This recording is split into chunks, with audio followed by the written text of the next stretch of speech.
hemos estado buscando poder suscribir un acuerdo que nos permita con responsabilidad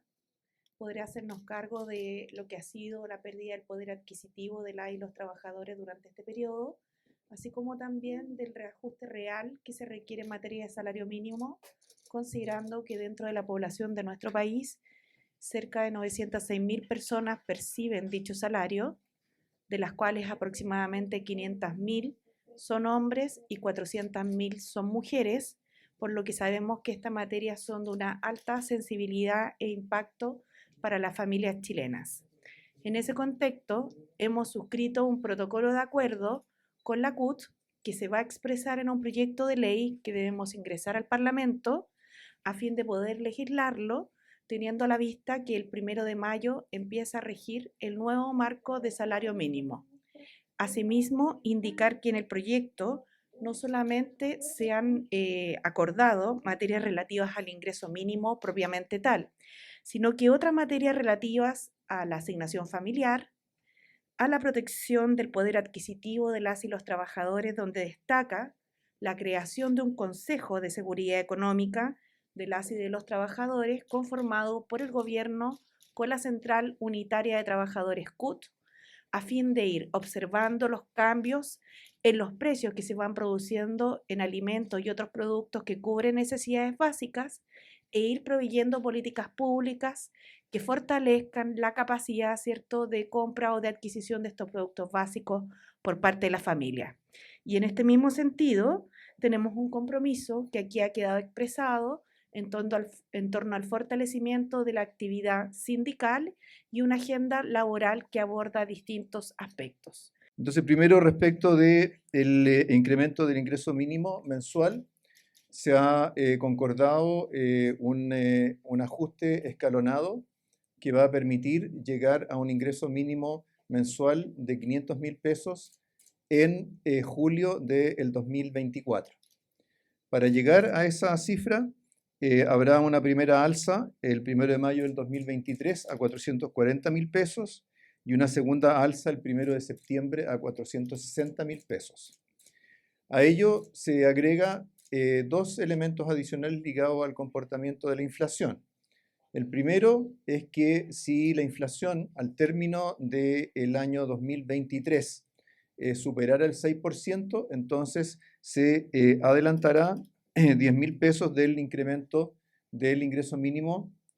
a enero del 2024. Lo segundo es que en el año 2024, al término del año, sobre la base de la inflación que se haya producido, el ingreso mínimo de 500.000 pesos se va a incrementar automáticamente al 1 de enero del año siguiente por la variación que haya tenido la inflación entre julio y diciembre de ese año. De esta manera, entonces, el poder adquisitivo del ingreso mínimo va a estar protegido del riesgo de que la inflación sea más alta en el 2023 y al mismo tiempo se va a asegurar que mantenga su poder adquisitivo entre julio del 2024 y el comienzo del año 2025, cuando, por supuesto, se producirá una nueva negociación. Junto con esto, también se ha acordado reajustar los tramos de la asignación familiar en el mismo porcentaje en que se ajustó el valor de la asignación familiar. Particularmente, esta se va a ajustar en algo más de un 20%, de tal manera de que el primer tramo, que es aquel que otorga el valor más alto de la asignación familiar, va a quedar conformado con los beneficiarios cuyo ingreso mensual no exceda de los 515.879 pesos.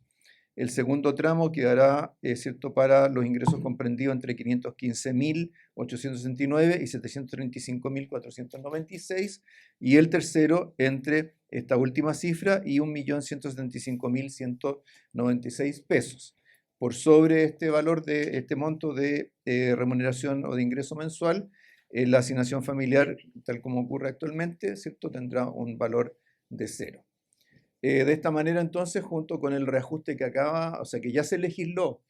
para los montos de la asignación familiar, se van a reajustar los valores de los tramos de tal manera de que aumente el número de trabajadores que perciben la asignación familiar en los tramos más bajos. En tercer lugar, respecto del ingreso mínimo garantizado, este se va a extender hasta julio del 2024, es decir, este es un beneficio que correspondía por ley que terminara a fines del 2023, se va a extender hasta julio del 2024, de tal manera que sea con el aumento del ingreso mínimo a 500.000 pesos que finalmente se termine de absorber este beneficio. Se va a extender, por lo tanto, este beneficio por 1 año y medio más que lo que está actualmente contemplado en la ley. Adicionalmente, los temas de protección de poder adquisitivo de las y los trabajadores, también se ha acordado extender el beneficio del bolsillo familiar electrónico, que fue creado por la ley 21.550 y que corresponde empezar a implementar ahora el 1 de mayo y que tenía previsto terminar el 31 de diciembre, se ha acordado extenderlo hasta abril del 2024. Esto tomando siempre en consideración o incorporando las recomendaciones que surjan de la evaluación del bolsillo familiar electrónico que quedó comprendido en la ley que se acaba de aprobar. Esto al mismo tiempo nos ayuda a explicar que aun cuando tengamos un acuerdo de incremento del ingreso mínimo distribuido en 2 años, eso no significa que el próximo año, en abril, no haya nuevamente una negociación con las organizaciones de trabajadores. Esa negociación va a estar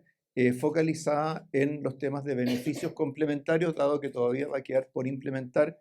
¿cierto? El resto del incremento del ingreso mínimo, particularmente el aumento hasta 500.000 pesos.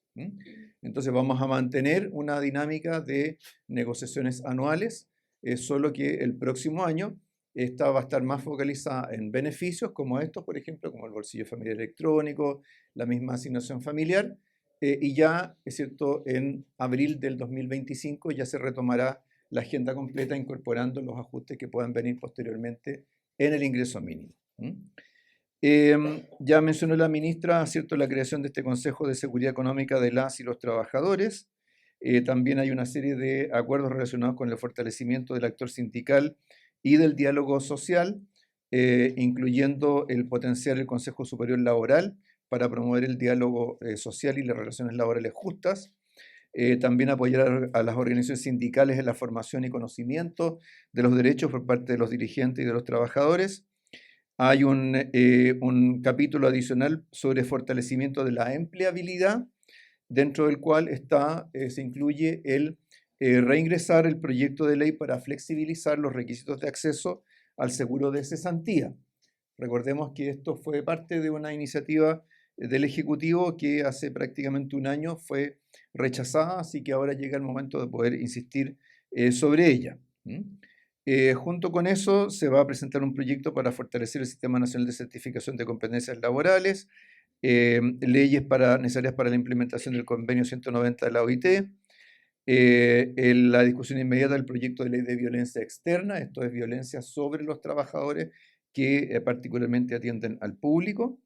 y reinstalar las propuestas contenidas en el proyecto de reforma tributaria sobre beneficiarios finales de sociedades y las referidas a requisitos para acogerse al régimen PYME, de tal manera de evitar, ¿cierto?, el hecho de que por haber un tratamiento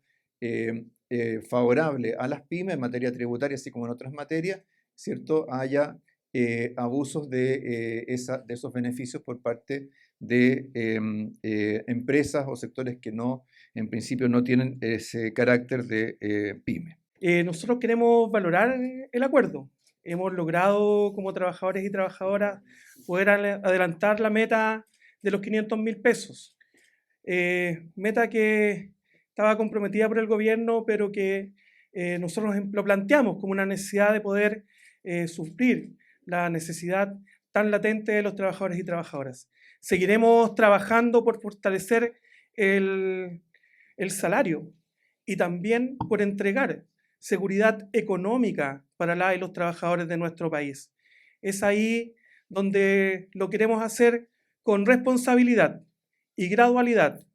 para poder cuidar y fomentar también la formalización y generar mejores empleos en nuestro país. Hoy creemos que este es un avance, creemos que tenemos que seguir avanzando. Es por eso que esta negociación nos permite fortalecer y entregarle seguridad económica a los trabajadores y trabajadoras de nuestro país. Hacemos una invitación también al Parlamento a poder ratificar prontamente este acuerdo, poder mejorarlo si es que debiera ser así, pero necesitamos poder avanzar rápidamente en poder generar mejores salarios para los y las trabajadoras de nuestro país.